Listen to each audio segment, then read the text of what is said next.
back to a new video on my channel.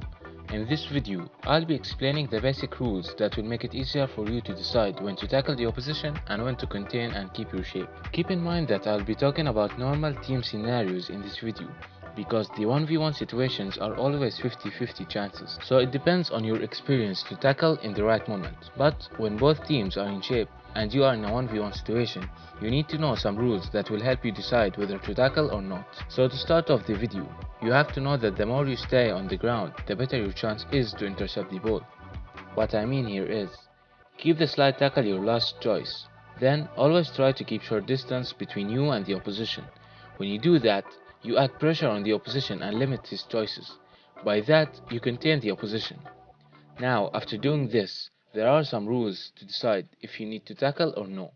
Keep in mind that going for a bad tackle usually opens spaces to the opposition, so you need to decide carefully.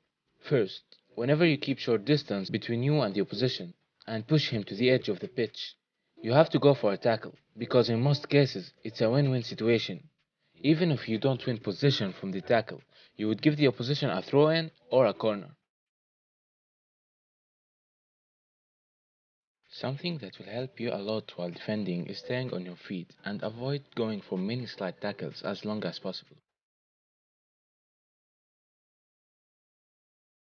Keep very short distance between you and the opposition. This will give you advantage in stand tackles. You will also avoid losing shape when the winger pulls you out or when the other fullback performs an overlap. The opposition wouldn't prefer pushing forward because of your good positioning, so staying on your feet is much better than rushing tackles.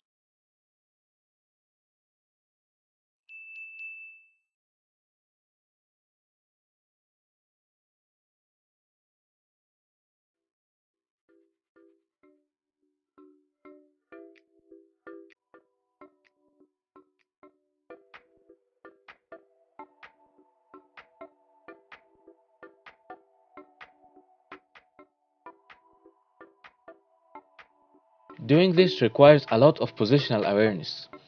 Digne noticed that Arnold is performing an underlap, but he also had to keep the short distance with Salah.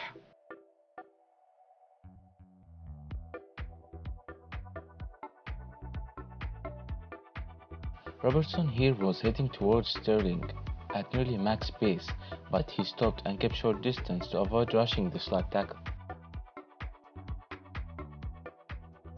which allowed him to be in front of Sterling as he was trying to play a 1-2 pass with De Bruyne.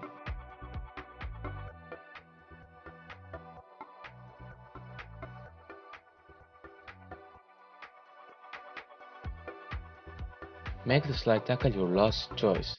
Here, Robertson forced the opposition to the corner and he had the advantage, so he was sure that he would get the ball when he performed the slide tackle.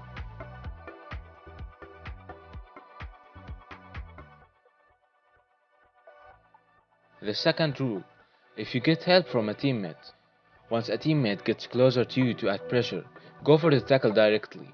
Even if you didn't get the ball back, your teammate will be still marking the opposition. You need to go for tackle in this situation because giving the opposition time on the ball will create passing options for him, and your team might not be in shape as two of your team are marking one opposition.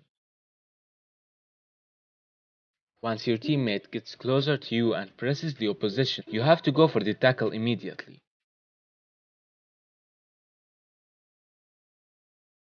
When your teammate is pressing the player in your zone, it's better to perform a tackle quickly as you will have the advantage in the 2v1 situation.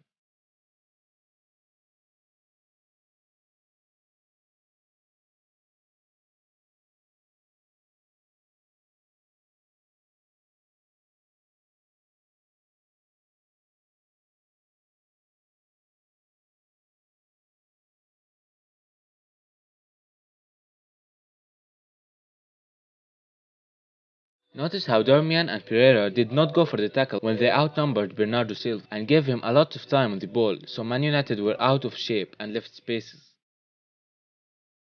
The last situation is when you are applying pressure out of your position. You need to make sure that the ball does not come back in any way near your original position, as your team will be outnumbered. So you need to go for a tackle and make sure that the opposition loses possession.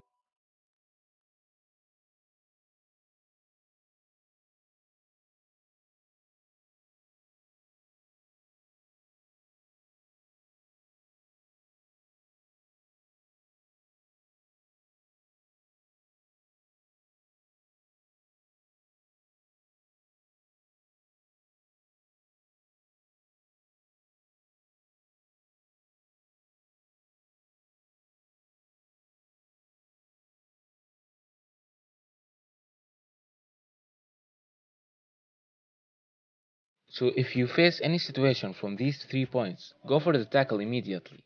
If you are in a 1v1 situation and both teams are in shape, but the opposition is not near the corner, or you don't have support from a teammate, or you are in your original position, keep short distance between you and the opposition and be ready for any change of direction from the opposition. Now, let's see some examples to get a better understanding of this topic.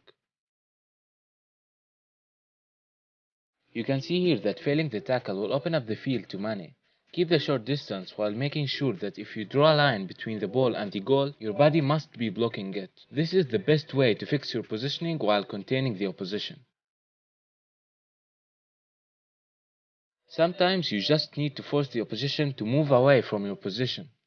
You can see here that Everton are using a compact defensive line, so breaking it from the middle will be harder than breaking it from the wings. So that's why Coleman did the job by sending Mane back inside. When you keep short distance while your body is blocking the way to the goal, you make it harder to the opposition to dribble or go past you, so you force him backwards.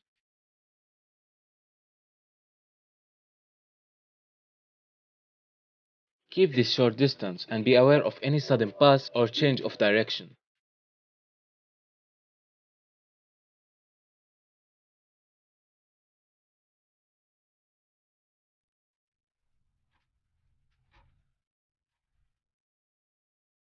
Well, if you chose to contain, you are correct, because if you go for a tackle here, there is a high probability of failing.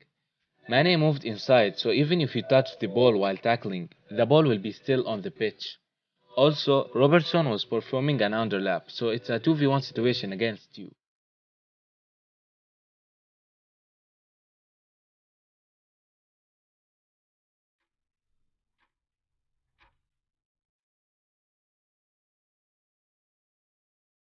If you chose to go for a tackle, you are correct, because in this case, the opposition is in a 2v1 situation as you got support from your teammate.